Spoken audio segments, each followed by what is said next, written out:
अस्सलाम वालेकुम नाजरीन, मैं हूं अरसलान राजपूत। आज हम बात करेंगे एक बहुत ही हसास और संगीन मसले पर, इस हवाले से कि ये ना सिर्फ पाकिस्तान बल्कि पूरे खित्ते के अमन और इस्तेकाम से जुड़ा हुआ है।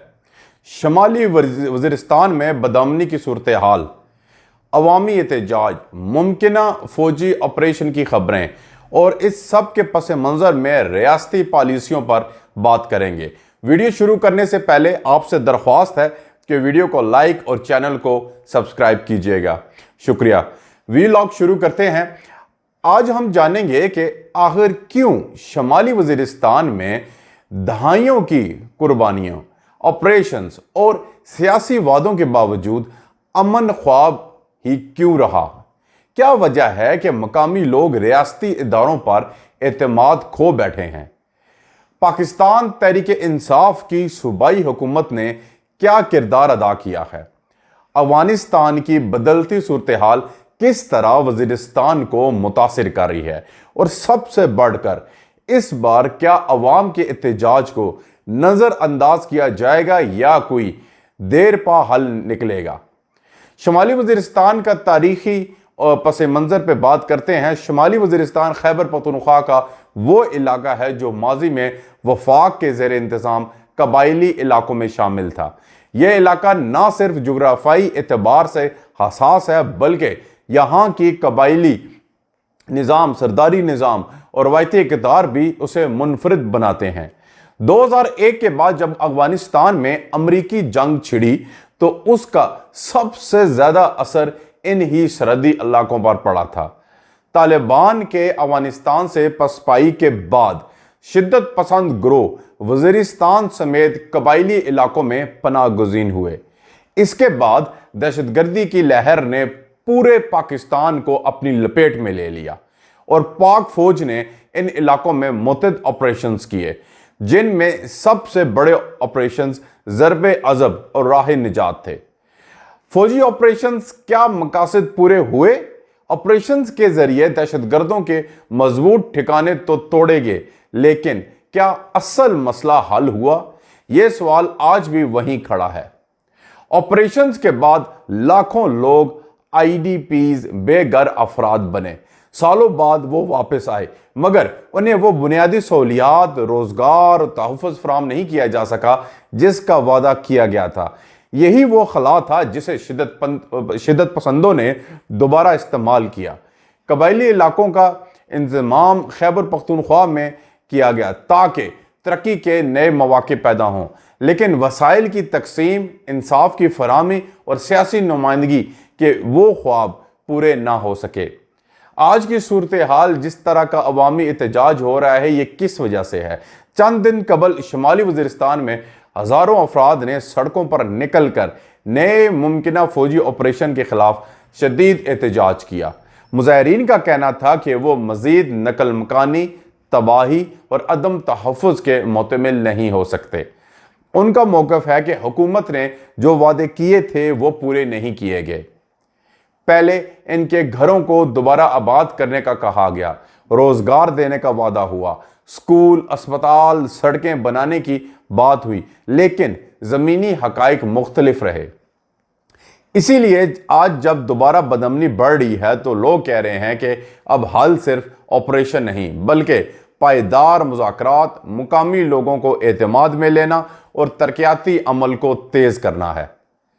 इस हवाले से वफाक और सूबाई हुकूमत का किरदार क्या रहा है, यहाँ हम वफाकी हुकूमत और खैबर पख्तूनख्वा की तहरीक इंसाफ की सूबाई हुकूमत, पाकिस्तान तहरीक इंसाफ की हुकूमत के किरदार को भी देखना होगा। पीटीआई ने गुज़िश्ता एक दहाई से खैबर पख्तूनख्वा पर हुकूमत की है। इंतज़ाम के बाद जो कानून और इंतज़ामी इस्लाहात करनी थी वो मुकम्मल ना हो सकी। पुलिस निज़ाम को कबायली इलाकों तक तोसी देने, अदालतों की फ़ालियत, मुकामी हुकूमत की मजबूती, ये सब कागजी हद तक रह गया। आज भी शमाली वज़ीरिस्तान में लोग कहते हैं कि FCR तो ख़त्म हो गया, मगर इंसाफ के नए निज़ाम ने उनकी ज़िंदगी को बेहतर नहीं बनाया। कबायली अमायदीन और यूथ मूवमेंट बार बार ये कहते हैं कि اگر نوجوانوں کو روزگار نہ ملا، سکول بند رہے، بداعتمادی ختم نہ ہوئی تو شدت پسند عناصر دوبارہ قدم جما سکتے ہیں۔ اس حوالے سے افغانستان کی بدلتی صورتحال کیا ہے؟ سرحد پار اثرات: جب افغانستان میں طالبان دوبارہ اقتدار میں آئے تو اس کا براہ راست اثر وزیرستان سمیت پورے سرحدی علاقے پر پڑا۔ کئی گروہ جو پہلے افغانستان میں سرگرم تھے اب دوبارہ پاکستانی قبائلی علاقوں میں پناہ لیتے دیکھے جا رہے ہیں۔ سرحد پار دہشت گرد تنظیموں کی آمد و رفت روکنے کے لیے پاک فوج نے باڑ لگائی، مگر غیر قانونی راستے اب بھی استعمال ہوتے ہیں۔ افغانستان کی موجودہ حکومت بعض اوقات پاکستان سے تعاون کرتی ہے اور بعض اوقات تحفظات کا اظہار کرتی ہے۔ اس غیر یقینی صورتحال میں مقامی لوگ خود کو سب سے زیادہ غیر محفوظ محسوس کرتے ہیں۔ مقامی قبائل کا اعتماد کیوں مجروح ہو رہا ہے؟ شمالی وزیرستان کے لوگ دہائیوں سے اس جنگ کے ایندھن بنتے آ رہے ہیں۔ ان کے گھروں پر بمباری ہوئی، بازار تباہ ہوئے، سکول بند ہوئے۔ جب بھی بدامنی ہوتی ہے تو سب سے پہلے انہیں اپنا گھر چھوڑ کر کیمپوں کا رخ کرنا پڑتا ہے۔ ریاستی ادارے ان سے قربانیاں تو مانگتے ہیں مگر ان کی شکایات سننے والا کوئی نہیں ہے۔ بعض حلقے کہتے ہیں کہ مقامی جرگہ سسٹم کو نظر انداز کیا گیا، قبائلی عمائدین کو اعتماد میں لے کر مسائل حل کرنے کی بجائے طاقت کا استعمال زیادہ کیا گیا۔ اسی لیے لوگ اب احتجاج کرتے ہیں کہ انہیں اپنی زمینوں، وسائل اور زندگیوں پر فیصلہ سازی کا حق دیا جائے۔ کیا دوبارہ آپریشن ہی حل ہے؟ یہ سب سن کر سوال تو یہی بنتا ہے، کیا دوبارہ فوجی آپریشن ہی حل ہے؟ ماہرین کہتے ہیں کہ اس بار صرف طاقت کے استعمال سے کچھ نہیں بدلے گا۔ اگر مقامی کمیونیکیٹرز کو اعتماد میں نہ لیا گیا، ان کی ترقی، تعلیم، صحت اور روزگار پر توجہ نہ دی گئی تو شدت پسندی کا سلسلہ جاری رہے گا۔ یہاں پاکستان کے پالیسی سازوں کو سنجیدگی سے سوچنا ہوگا کہ ہر بار بندوق چلانے کی بجائے قلم، کتاب، روزگار اور انصاف کی فراہمی کو ترجیح دی جائے۔ اب آگے کا راستہ کیا ہے؟ دیرپا امن کے لیے سفارشات۔ ناظرین، اب آخر میں یہ سوال کہ آگے کیا کیا جا سکتا ہے؟ مقامی نوجوانوں کے لیے تکنیکی تعلیم اور روزگار کے مواقع فوری فراہم کیے جائیں۔ قبائلی عمائدین اور یوتھ موومنٹس کو مذاکرات میں شامل کیا جائے۔ سرحدی علاقوں کی سیکیورٹی کے ساتھ ساتھ سرحد پار انٹیلیجنس شیئرنگ کو مزید بہتر بنایا جائے۔ انضمام کے بعد جو ترقیاتی منصوبے فائلوں میں پھنسے ہیں ان پر عملی کام تیز کیا جائے۔ متاثرہ خاندانوں کی بحالی کے لیے شفاف نظام بنایا جائے تاکہ بدعنوانی نہ ہو۔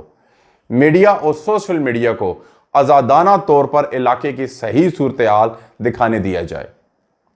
ناظرین، شمالی وزیرستان کا امن پورے پاکستان کے امن سے جڑا ہے۔ یہ خطہ دہائیوں سے قربانیاں دیتا آ رہا ہے۔ اب وقت ہے کہ ان کی قربانیوں کا صلہ ان کو دیا جائے، صرف باتوں سے نہیں بلکہ عملی اقدامات سے۔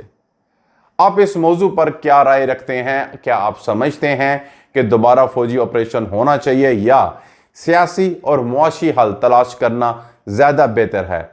کمنٹس میں اپنی رائے ضرور دیجیے گا۔ ویڈیو کو لائک اور چینل کو ضرور سبسکرائب کیجیے گا۔